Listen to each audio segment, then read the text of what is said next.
Kalian mungkin pernah mendengar ya, ketika kalian lulus dari pola pembibitan, kalian akan langsung menjadi PNS. Ternyata itu salah. Ya memang salah sih, memang salah.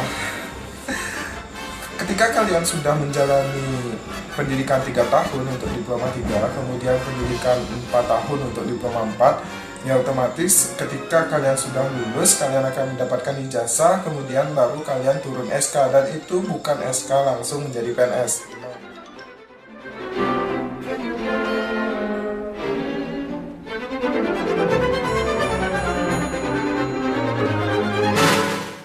Jangan lupa untuk bagi kalian yang ingin sukses lolos si pencatar, silahkan kalian beli buku yang kakak buat, yaitu buku Kiat-Kiat Sukses si Pencatar. Dan untuk mengenai testimoninya, kalian bisa lihat di Instagram @taruna_indonesia_tv, kalian bisa lihat, kemudian kalian bisa cari di testimoni. Nah, seperti ini,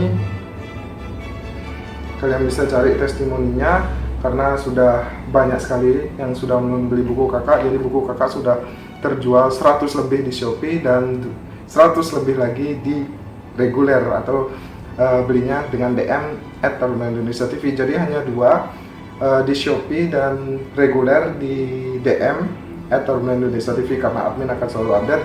Dan jangan lupa, setiap pembelian buku kalian akan mendapatkan grup VIP yang langsung dibimbing oleh kakak pribadi, kemudian dapat 5 bonus soal SKD, kemudian ada juga bonus soal TPA, serta kalian akan mendapat aplikasi CAT SKD dari kakak. Dan itu semua kalian dapatkan. Jangan lupa kalian juga nanti akan mendapatkan grup yang kakak buat untuk khusus membahas tentang soal-soal SKD dan TPA sekolah kedinasan. Dan itu yang kalian dapat bonus-bonus ketika kalian membeli buku ini. Dan ingat, buku ini hanya harganya 50.000. Oke, welcome back to my channel Taruna Indonesia TV bersama saya Dewa Gede Tantara Tessa Putra. Nah, di sini kali ini video ini kakak ingin membahas tentang pola pembibitan ya, karena kemarin ada yang bertanya dan sekarang pun juga masih ada yang bertanya tentang nasib dari pola pembibitan. Nah, di sini seperti dengan judul ya, kakak membuat judul itu ya otomatis itu yang kakak bahas. Dan sebelum kita bahas, seperti biasa, bagi kalian yang belum subscribe channel ini, silahkan di subscribe dulu. Kita akan menuju ya, oke? Kita akan menuju oke? Makanya didukung aja dulu channel kakak agar berkembang dan selalu memberikan informasi terupdate tentang perguruan tinggi kedinasan. Dan setelah kalian subscribe, jangan lupa untuk loncengnya di hit button agar kalian selalu mendapatkan notif video terbaru dari kakak dan kalian langsung paling update mendapatkan informasi tentang perguruan tinggi kedinasan. Kemudian bagi kalian yang ingin lolos dan sukses si pencatar atau sistem penerimaan calon taruna yang sering kita sebut si pencatar ya, di sini kakak ada tentang kiat-kiat sukses. Kalian bisa lihat kiat-kiat sukses lolos pencatar tahun 2020, dan jujur ini memang astung karelaku. Dan kalian bisa cek di Shopee di toko Dewa Gede Tantara dan kalian bisa lihat di sana. Kemudian testimoninya seperti apa, kalian juga bisa cek di IG kakak @taruna_indonesia_tv, itu di Instagram ada, serta ada testimoninya juga. Silahkan kalian lihat sendiri dan dapatkan bonus-bonus yang kakak siapkan setiap kali pembelian buku dari kakak ini. Nah, itu yang pertama. Kemudian kita akan bahas tentang pola pembibitan. Nah, kalian mungkin pernah mendengar ya, ketika kalian lulus dari pola pembibitan, kalian akan langsung menjadi PNS. Ternyata itu salah. Ya memang salah sih, memang salah. Ketika kalian sudah menjalani pendidikan 3 tahun untuk diploma 3, kemudian pendidikan 4 tahun untuk diploma 4, ya otomatis ketika kalian sudah lulus, kalian akan mendapatkan ijazah, kemudian baru kalian turun SK. Dan itu bukan SK langsung menjadi PNS, no. Tapi kalian sama seperti kakak, ya bukan berarti kakak pola pembibitan, no. Kakak ini jalur reguler, tapi kakak mendaftar pembukaan PNS, kemudian kakak terima. So ya kalian akan sama seperti kakak, itu menjadi CPNS selama setahun. Tidak semerta-merta kalian itu langsung menjadi PNS. Nah, selama 1 tahun masa percobaan yang kita sering disebut dengan calon pegawai negeri sipil atau CPNS, itu akan banyak hal yang akan dilakukan. Yang pertama, kalian akan melaksanakan pendidikan kembali atau diklat. Nah, pendidikan yang kalian lakukan ini untuk Polbit ya, pola pembibitan otomatis di bawah naungan Kementerian Perhubungan. Kalian akan melakukan diklat di Bogor. Itu selama kurang lebih 3 bulan ya untuk waktu total, tapi nanti ada off kampus itu selama 1 bulan, ada on kampus itu selama 1 bulan, dan pendidikan karakter yang kita sering sebut madatukar ya, itu nanti kalian lakukan biasanya selama seminggu. Kalau kakak sih kemarin 11 hari ya, seminggu kalau nggak salah.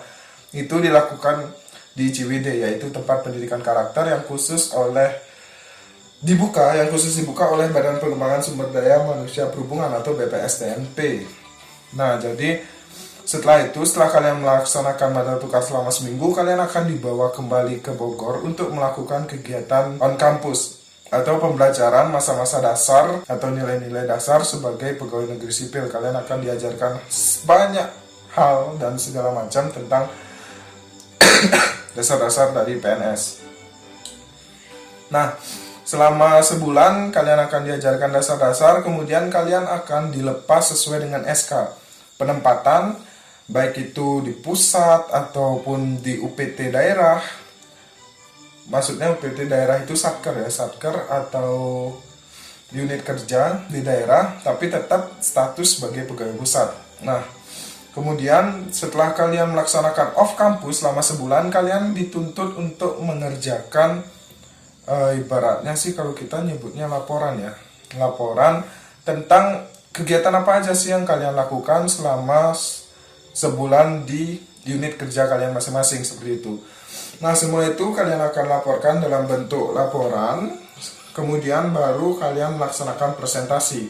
Kalian akan dikembalikan lagi ke Bogor untuk melaksanakan prajab namanya, atau prajawatan.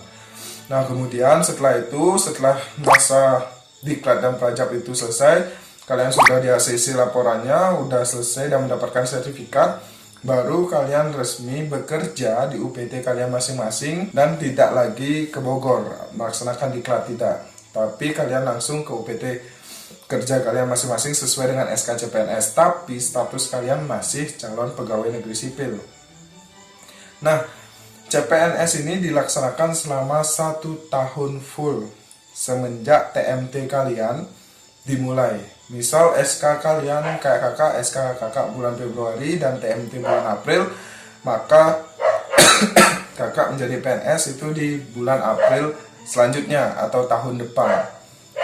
Nah, itu baru menjadi pegawai negeri sipil. Dan apabila kalian tidak melakukan pelanggaran yang berkaitan dengan kriminal atau menyangkut dengan pihak instansi lain yang mengakibatkan kalian harus berurusan dengan kepolisian dan hukum.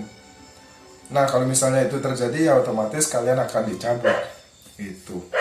Jadi kalian harus dan wajib itu melaksanakan CPNS selama 1 tahun. Nah, CPNS itu sama halnya seperti masa percobaan kita.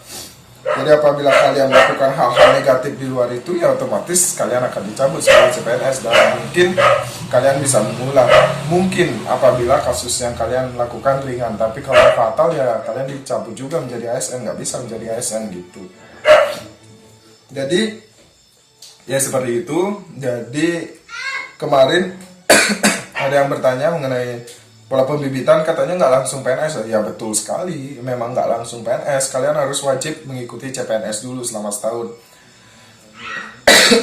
Kalau tidak ada masalah, baru kalian menjadi PNS di tahun berikutnya. Nah, jadi seperti itu. So ya, semoga ini menjadi ilmu buat kalian, agar kalian tidak memikirkan hal-hal yang mungkin di luar dari ekspektasi kalian. Karena ya memang aturan harus seperti itu. Ya enak sekali kalau misalnya kalian langsung menjadi PNS, ya gitulah, kalian pasti mengerti sendiri.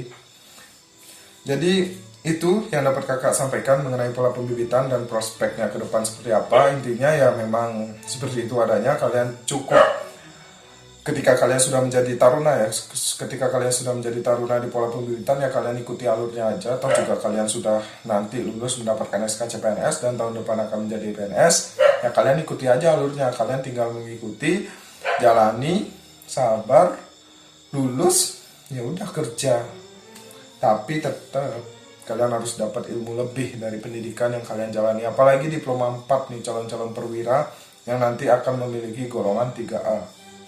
Kecuali yang diploma 3 itu nanti golongannya kalau nggak salah 2C atau V3. Kalau misalnya 3A itu balak 1. Nah, jadi itu gambaran umum yang dapat kakak sampaikan. Jadi jangan lagi ada yang bertanya masalah ini, pola pembibitan dan prospeknya seperti apa. Itu sudah jelas sekali, di mana-mana seperti itu. PDN pun juga sama, Poltekim juga sama, ya statusnya ya harus CPNS selama setahun gitu loh. Karena itu adalah masa percobaan kalian nanti. Mungkin itu aja yang dapat kakak sampaikan. Mohon maaf apabila ada salah kata, ada salah ucap, atau salah apa, mohon dimaafkan. Dan jangan lupa untuk tetap stay on my channel dengan cara subscribe, kemudian like, share, serta komen yang ingin kalian tanyakan. Dan jangan lupa hit button loncengnya agar kalian selalu mendapatkan info terupdate tentang perguruan tinggi kedinasan. So ya, terima kasih sudah menonton video ini sampai akhir, and see you next time. Peace.